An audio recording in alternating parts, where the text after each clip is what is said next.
Hi friends అందరికీ. ఇగో ఇదంతా చూస్తున్నారా, ఇదంతా పుదీనా అన్నమాట. పుదీనా అయితే చాలా అయింది, ఒకటే మొక్క పెడితే చాలా పుదీనా అయితే అయింది మా దగ్గర.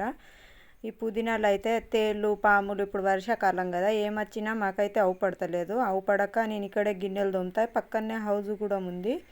అందుకే అవుపడక మా పిల్లలు మా కొడుకు ఇక్కడ తిరుగుతారు కదా, అదబున చూసుకోకపోతే ఆ తేళ్ళు ఇవి అవి ఉంటే అవుపడవు కదా అని చెప్పేసి ఇగో ఇక్కడే గిన్నెలు తోముతా అన్నమాట. అందుకే ఈ పుదీనా అంతా తీసేస్తాను మేమైతే. ఎందుకంటే ఈ పుదీనా గుబూరుగా ఉండేసరికి అందులో ఏమున్నా ఏర్పడతలేదు.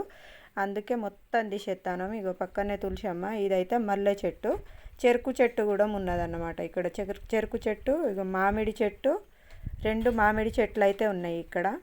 ఇగో ఇదంతా తీస్తంటే ఇట్లా చీమలు అయితే దొడ్డు చీమలు తక్కువ లేవన్నమాట.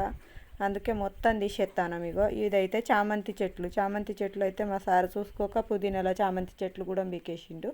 అందుకే ఇగో చామంతి చెట్లు తీసి పక్కకు పెడుతున్నాను, నేను తర్వాత నాటుకుంటా.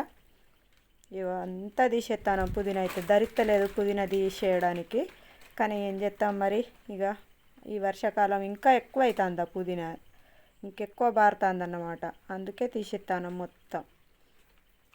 ఇగో ఇంత పుదీనా వెళ్ళింది, మళ్ళీ ఇంకెంత వెళ్తుంది అన్నమాట. పుదీనా అయితే చాలా ఉంది.